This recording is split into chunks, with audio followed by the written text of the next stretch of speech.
My name is Carol, and I'm 22. Fresh out of college, I have a story about my house. Well, technically my mother's house. It was hers until she passed away from intestinal cancer 4 years ago, leaving it to me. Mom was always a planner.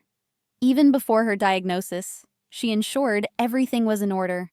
The house was fully paid for, purchased before she even met my dad, which, thankfully, she had the foresight to do. She also made sure I knew about the will. "This way you'll always have a home," she'd told me, her voice unwavering despite her ordeal. Life wasn't always so complex. My parents' marriage lasted 10 years before Dad left us for another woman. I was 9 when he packed his bags. No drama, no custody battles, just his departure.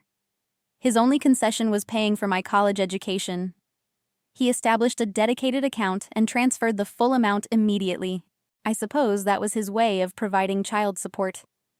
Dad quickly started a new family with Linda, and their daughter was born soon after, 10 years my junior. I'd visit occasionally, staying at their rented house, but it never felt quite right. Linda would fuss over my half-sister, praising her accomplishments or fixing her hair. Dad was perpetually working, claiming he needed to provide for his family. Ironically, I no longer seemed to fit into that category. "Carol, would you like to join us for dinner?" Linda would ask, but her tone always implied she hoped I'd refuse. We maintained a cordial relationship, exchanging birthday cards, holiday greetings, and enduring the occasional strained family dinner. It was all very proper and polite, but in that uncomfortable, skin-crawling way. Mom earned a good living as a senior accountant, so when the cancer struck, she could dedicate herself entirely to treatment. I was 14 when we received the diagnosis. She left her job immediately to fight the disease. For 4 years, our lives revolved around hospital visits and treatment sessions. Mom never complained. Not once. She just kept fighting, kept planning, kept ensuring I'd be all right. But cancer doesn't respect plans. I was 18 when she died, just weeks before I was supposed to start college in another state. Grief overwhelmed me. I could barely function. That's when Dad surprised me by stepping up. He, Linda, and my half-sister moved in temporarily to help me cope. I was too numb to question it, too grateful for any support. "We'll help you through this," Dad said, putting his arm around me. Linda nodded sympathetically while my half-sister explored my newly inherited home. By the end of the summer, I faced a dilemma. College was approaching, and I didn't know what to do with Mom's house, now mine. Selling it was unthinkable, but leaving it vacant for 4 years seemed unwise. That's when Dad proposed a solution over breakfast.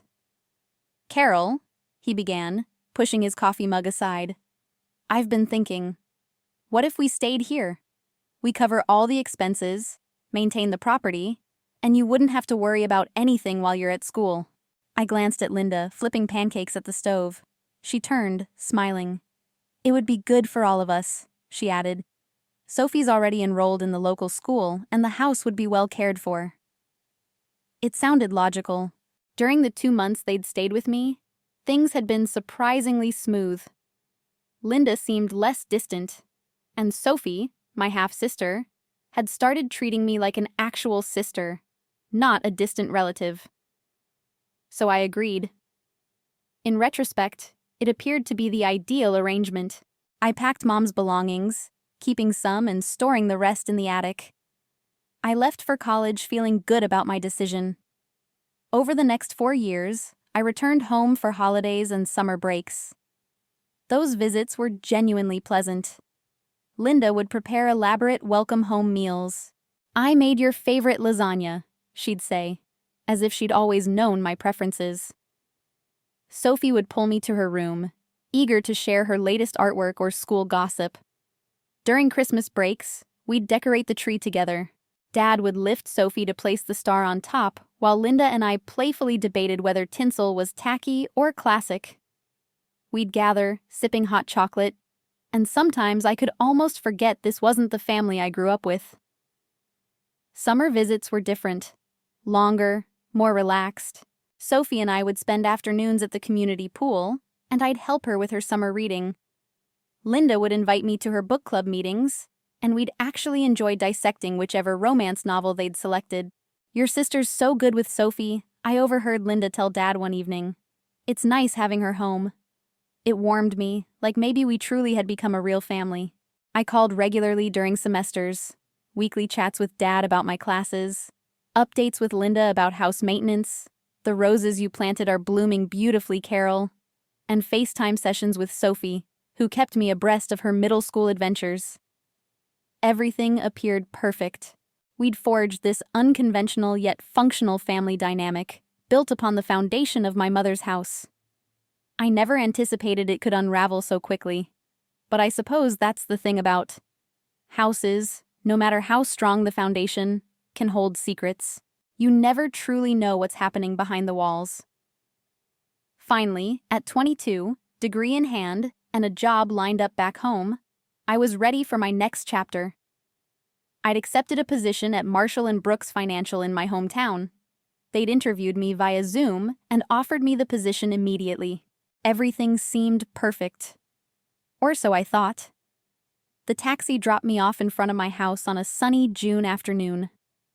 I paused, taking in the familiar sight. Mom's rose bushes were blooming, although they looked different from how she'd tended them. The lawn was neatly trimmed, and new curtains adorned the windows. Small alterations that occurred during my college years. Wheeling my suitcases up the walkway, I reached for my keys, smiling, already picturing myself sleeping in my old room that night. But when I tried to unlock the door, something was wrong. The key wouldn't turn. I tried again, thinking I was just travel-weary, but no, the key definitely didn't fit. "What the hell?" I muttered, attempting the key one last time before giving up and knocking loudly, figuring they might be inside watching TV. Linda opened the door, her eyes widening in surprise. She wore an apron, dusted with flour, as if she'd been baking. "Carol, what are you doing here?" I wheeled my suitcase inside, noticing Dad and Sophie in the living room, both equally startled. Sophie was sprawled on the couch with her phone, while Dad sat in his favorite armchair, actually, Mom's old armchair, reading something on his tablet. "What do you mean?" "I live here," I said, observing what appeared to be subtle changes to the living room decor. "Why were the locks changed?" Dad shifted, touching his neck, a nervous habit he'd always had. "Oh, that. Yeah, I changed them last month for safety. You know, there were a few break-ins in the neighborhood. You could have told me," I said, trying to suppress my annoyance. "Or sent me a new key. I mean, this is my house."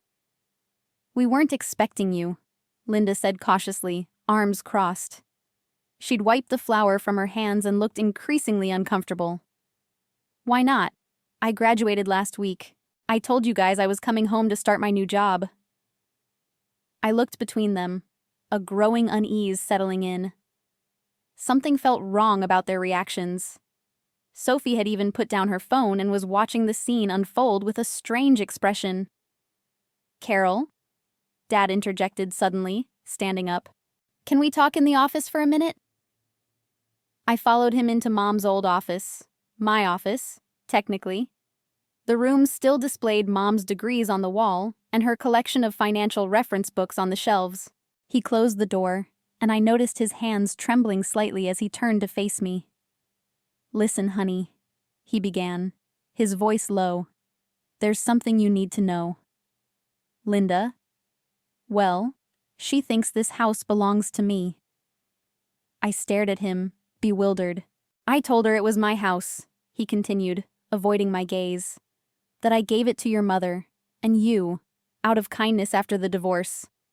And that after your mom passed, it reverted back to me. She thinks she's just been living here because I allowed it." I must have stood there, gaping at Dad for a full minute before finding my voice. My first instinct was to confront Linda and tell her everything. Now I understood her surprised look when I arrived. In her mind, I was just some freeloader crashing their home. "I have to tell her the truth," I said, moving towards the door, but Dad caught my arm. "Please, Carol, he pleaded, his voice barely a whisper. Just give me a little time. I'll find us a new place to live. I promise. I just need to figure out how to tell her without destroying our marriage. Destroying your marriage? I hissed. What about what you're doing to me? He pulled a set of keys from his pocket, holding them out like a peace offering. These are for the new locks. Please, sweetheart, just a few weeks. That's all I'm asking. Let me handle this my way. I took the keys, feeling sick to my stomach. Fine, I said finally. But this is insane, Dad. You know that, right? He nodded, relief washing over his face. Thank you, honey. I'll make this right. I promise. But things immediately deteriorated. At dinner that night, the atmosphere was thick with tension. Linda kept shooting me looks across the table, all her previous warmth gone. The woman who used to bake my favorite cookies and invite me to book club now acted like I was a stranger. More potatoes, Dad? Sophie asked, oblivious to the tension. Would anyone mind if I redecorated the living room? Linda asked abruptly, avoiding eye contact with me. The current setup is a bit dated. I gripped my fork tighter, knowing she was referring to Mom's furniture arrangement. Dad coughed awkwardly and changed the subject. The next morning, I was making coffee when Linda cornered me in the kitchen. She was still in her robe, hair uncombed, but her eyes were sharp and focused. Carol, she said, leaning against the counter, I think we need to talk about your situation. My plans? Yes. When are you planning to look for your own place?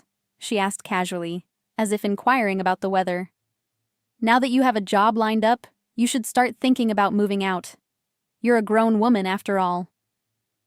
I took a slow sip of coffee, counting to 10 in my head. Actually, I've talked to Dad about staying here for now. He's fine with it. Linda's lips pressed into a thin line, and for a moment I thought she might argue. Instead, she turned and walked out of the kitchen, leaving me with my cooling coffee and a growing sense of dread. The next 2 weeks were like living in a hostile environment.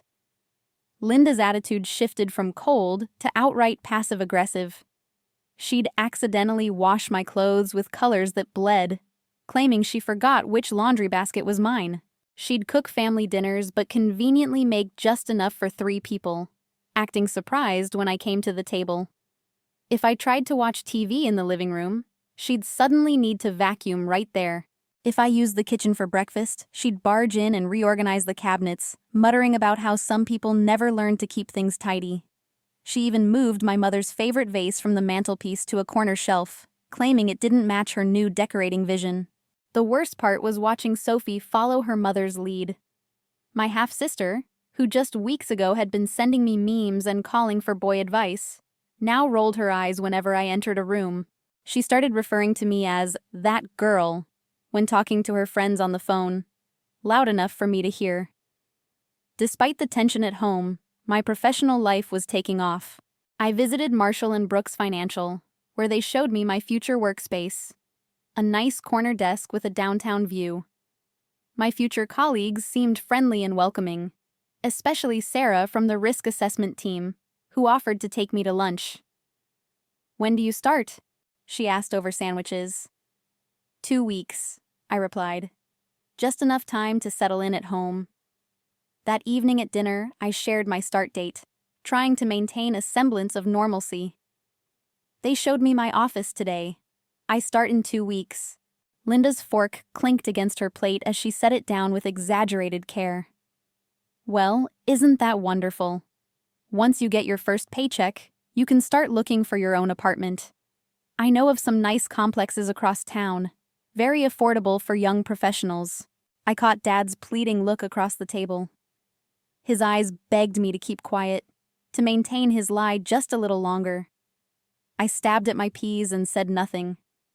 To escape the tension at home, I started reconnecting with old high school friends. Katie and Jessica were still in town, and we'd meet for coffee or shopping trips, falling back into our old rhythms as if no time had passed. But coming home was always uncomfortable. I'd walk in and hear hushed conversations from the kitchen or living room that would stop abruptly when I appeared. Dad and Linda would spring apart like guilty teenagers, Papers would be hastily shoved into drawers, and fake smiles plastered across their faces. Saturday morning, I woke to an unusually quiet house. No sound of Linda's weekend meal prep, no Sophie's music blasting, no Dad watching sports on TV. The silence felt wrong, like the calm before a storm. I padded downstairs in my pajamas, checking each room. The kitchen was spotless, not just clean, but unused since the night before. The living room was empty, the throw pillows perfectly arranged. Sophie's boots, usually cluttering the entryway, were gone. Even Dad's car wasn't in the driveway. I checked my phone. No messages, no notes about where everyone had gone. My first thought was that they'd gone out for breakfast, but something felt off. They never went out without leaving a note, even during these tense weeks. They'd maintained that basic courtesy. I tried calling Dad first, but his phone went straight to voicemail. Weird. I tried a few more times with the same result. The automated voice telling me the person I was trying to reach was unavailable. A knot formed in my stomach. Finally, I called Linda. She picked up on the fourth ring, just as I was about to hang up. "What do you want?" Her voice was sharp, hostile in a way I'd never heard. In the background, I could hear waves and what sounded like tropical music. "I just wanted to know where everyone is," I said, caught off guard by her tone. "I woke up and the house was empty." She laughed, an ugly, mean sound that made my stomach clench. "Oh, didn't we tell you? We're in the Maldives. First-class flights, luxury resort, the works. We didn't mention it because, frankly, we didn't want you tagging along and expecting us to pay for you too. Not that you'd know anything about paying for things yourself." "What?" I wouldn't. "Save it," she cut me off. "I'm sick of this whole situation. You're nothing but a lazy freeloader living in our house like you own the place. Your father might put up with it, but I'm done. Do you know how embarrassing it is to have a grown woman living in our house, eating our food, using our—" My hands trembled so violently I could barely hold the phone. I sank into one of the kitchen chairs, my mother's chair, actually, my legs suddenly too weak to support me. "Linda, No, you listen to me," she snarled. "Your father never loved you. You were just an obligation. He already wasted enough money on your college education, and now you're squatting in our house like some entitled princess. Well, I've had enough. Did you think you could just live here forever, mooching off us while we work hard to maintain this home?" I could hear Sophie giggling in the background and Dad's muffled voice saying something I couldn't decipher. The betrayal felt like a physical blow. "When we get back," she continued, her voice dripping with venom, "I want you gone. Do you understand me? Pack your things and get out of our house. If you're still there when we return, I'll throw you out myself. And trust me, I won't be gentle about it. I don't care where you go. Live on the street for all I care. You're not our problem anymore. And don't bother trying to call your father. He agrees with me. He's just too weak to tell you himself. We've already blocked your number. Have a nice life, Carol. Or don't." I really couldn't care less. The line went dead. I sat in the kitchen for what felt like hours, fury slowly replacing shock. They were living in my house, the house my mother worked for, the house she left to me. And they had the audacity to call me a freeloader, to try and throw me out. Well, I was done playing along with Dad's lies. I blocked their numbers, my hands still shaking, but now with anger, not hurt. Then I methodically went through the house, gathering their belongings. Linda's expensive clothes, Sophie's school supplies, Dad's golf clubs. Everything went into boxes and suitcases. I worked through Saturday, fueled by rage and bitter disappointment. By Sunday morning, I had their lives packed and stacked in the garage. I found a 24-hour locksmith who could come immediately. He worked quickly, replacing the locks on all the doors. It cost a small fortune, but it was worth every penny. When he finished, I handed him my credit card, a strange sense of satisfaction washing over me as I clutched the new keys. Monday morning, I started my new job at Marshall & Brooks. For 2 weeks, I immersed myself in work, learning the ropes, making new friends, trying not to think about the inevitable confrontation. I kept their belongings in the garage, but I rearranged the house back to how Mom had it, erasing every trace of Linda's decorating vision. Then came Friday. I pulled into the driveway after work to find them standing there. Dad looking nervous, Linda red-faced with fury, and Sophie scowling. They must have just returned from their vacation. Their suitcases were still in their rental car. Linda started screaming before I even got out of my car. "How dare you change our locks? How dare you lock us out of our own house?" I walked calmly past them to unlock the door. Linda followed, still yelling, "We're calling the police! This is breaking and entering! This is our house!" I turned to face them, something inside me finally snapping. "No, Linda, it's not your house. It never was. This house belongs to me. My mother bought it before she even met Dad. She left it to me in her will. The only reason you've been living here is because I allowed it. Temporarily." Linda laughed, but it was an uncertain sound.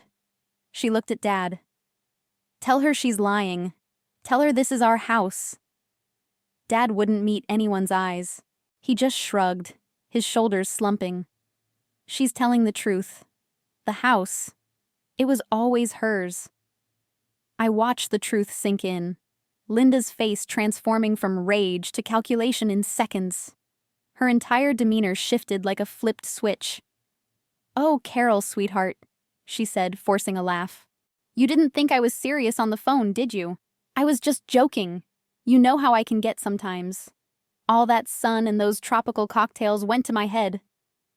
"Stop it," I said quietly, but she kept going. "We're family, remember?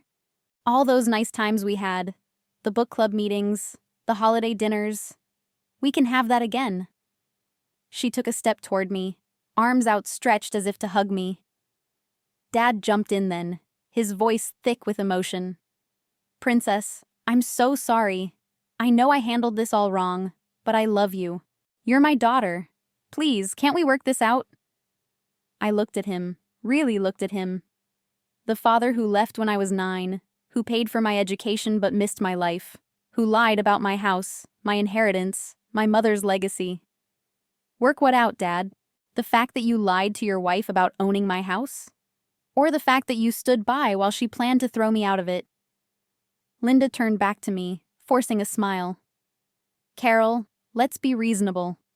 We can all live here together. We'll pay rent." "No," I said firmly. "We can't. Your things are in the garage. Take them and leave." That's when Linda's mask cracked again. "You ungrateful little... After everything we've done for you, you'd throw your own family out on the street?" I felt oddly calm as I replied, "You just spent, what, $10,000 on a luxury vacation you deliberately hid from me? Pretty sure you can afford an apartment." "Carol, please." Dad tried again, reaching for my arm. "I know I messed up, but..." "No," I cut him off. "You didn't mess up. You lied. 4 years. You..." My father allowed his wife, Linda, to believe my mother's house was his. I watched her redecorate, rearrange, and systematically attempt to obliterate any memory of Mom. He remained silent as she made plans to effectively evict me. I was going to tell her the truth. He feebly defended himself after I'd left, after she'd transformed my home into hers. I shook my head. "I'm done. Pack your things and leave." I went inside and shut the door, tuning out Linda's shrieks of ingratitude and cruelty. Through the window, I observed them loading boxes from the garage into their rental car. Linda continued her tirade, her face crimson with rage. Sophie was weeping, and Dad just looked utterly defeated. It required 3 trips to remove all their belongings. As they loaded the final box, Dad made one last attempt, knocking on the door. I didn't answer. They finally drove away as the sun dipped below the horizon. The following day, Dad tried calling from a different number. "Carol, please," he pleaded. "We can fix this." "No, Dad," I replied. "We can't. Linda made it perfectly clear how you all truly feel about me. A freeloader, a burden, someone you never really loved. Perhaps those were her exact words, but his silence spoke volumes. That was 2 months ago. I'm still residing in Mom's house. My house. I've repainted the walls, planted new roses in the garden, reclaimed it as my own. Occasionally, I think about them, wondering where they've landed. But mostly, I think about Mom and how she ensured I would always have a place to call home, regardless of the circumstances. Dad still attempts to contact me, sometimes from various numbers. I no longer answer. Some bridges once burned are better left as ashes. The ironic thing is, I'm happier now. My career is progressing well. I've formed new friendships at work, and for the first time since Mom's passing, I feel a sense of peace in this house. Sometimes healing requires letting go of people, of falsehoods, of the idealized image of family you desperately wanted to believe in.